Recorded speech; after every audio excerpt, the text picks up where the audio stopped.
शेषावरती काय केलं, शेण केलं. मग असा शेष जो स्वतः त्या भगवंताला शरण गेला, मग त्या शेषाला जर आपण शरण जाऊ तर तो आपल्याला या जन्म मरणाच्या संसारात सोडवू शकेल का?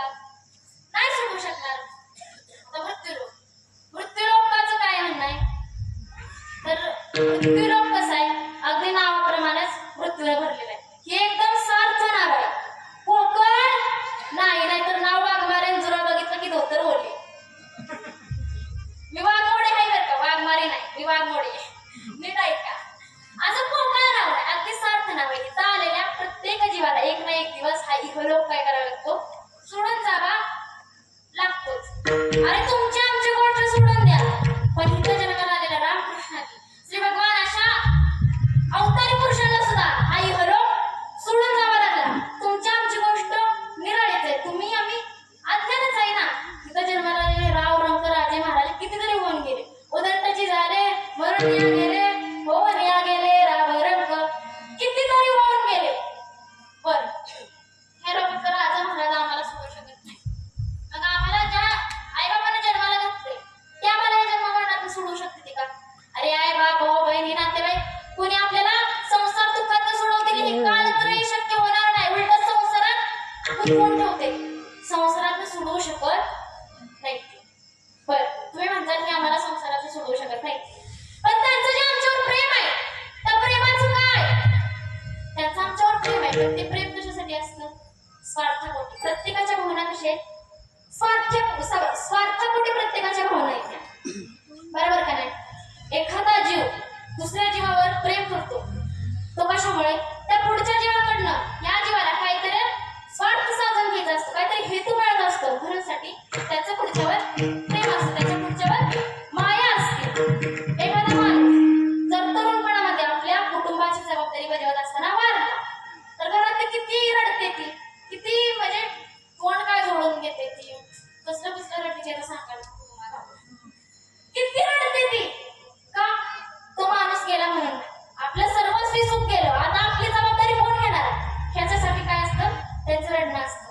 पण तोच माणूस आपल्या तरुणपणामध्ये आपल्या कुटुंबाचं सर्व रीतीने पालन पोषण करून हाडाची काढ करून अखेर त्याला दुःखावस्था प्राप्त झाली. आता ह्याला घरात त्यांची सेवा करायच्या ऐवजी घरातल्या ह्याची सेवा करावी लागते. मग घरात त्याला कंटाळून जाते. आणि त्यातच जर हा म्हातारा सटवला म्हणजे कळलं का तुम्हाला, वारला तर घरात नुसती बरोबरची रडते. पिकलं पान कधी नाही कधीतरी गळून पडणारच असं म्हणून काय करते ती रडत असते. आणि प्रत्येकाच्या भावना काय आहेत, स्वार्थ आहेत. या म्हाताऱ्याकडे त्यांना काय लाभ मिळत होता का? नव्हता लाभ मिळत.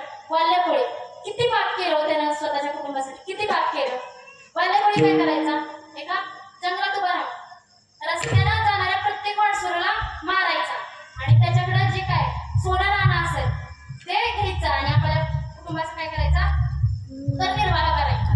त्याने इतकं पाप केलं. पण एक दिवशी त्या रस्त्यावरून नारद महर्षी चालले होते आणि त्यांचं भजन चालू होतं, नारायण नारायण श्रीमद नारायण नारायण नारायण. वल्लकोळी त्या भजनामध्ये रमला, दंग झाला. त्याचं मन एकदम त्या भजनात रमून गेलं. पण तो काय म्हणला, आधीच मला सकाळपासून कोण गावलेलं नाही, आता हा कोण पण असू द्या, साधू असू द्या, महात्मा असू द्या, मी ह्याला मारणार म्हणजे मारणार. मग नारद महर्षी त्याच्या जवळ आले, नारद महर्षीला मारणार. तेवढ्यात नारद महर्षी काय म्हणले, तर अरे तू तुझ्या कुटुंबासाठी एवढं पाप करतोयस, तू कधी कुटुंबातल्या एखाद्या व्यक्तीला विचारलेस का की तुम्ही कोणी माझ्या पापात सहभागी आहे का, विचारलेस का कधी?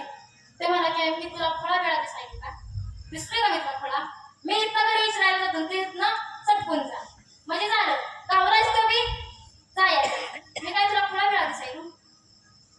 नारद महर्षी काय म्हणते, तसं नाही, तुला जर माझ्यावर विश्वास नसला तर ह्या झाडाला मला तू काय कर, बांधून ठेव आणि घरी जाऊन घरात त्यांना विचार, पटलं तर बघ. माझ्या फळाला थोडा विश्वास पटला. नारद महर्षीला त्याला झाडाला बांधून ठेवलं आणि घरी गेला. माझ्या फळ सगळ्यात अगोदर आई वडिलांकडे गेला.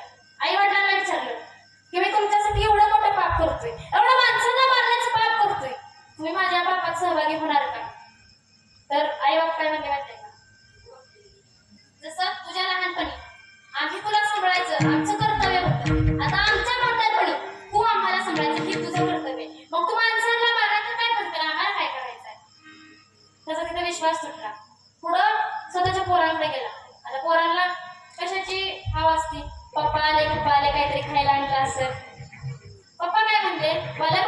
की बाळाला तुमच्यासाठी खाऊ तर नाही आणला, पण आज तुमच्यासाठी एक प्रश्न आणलाय.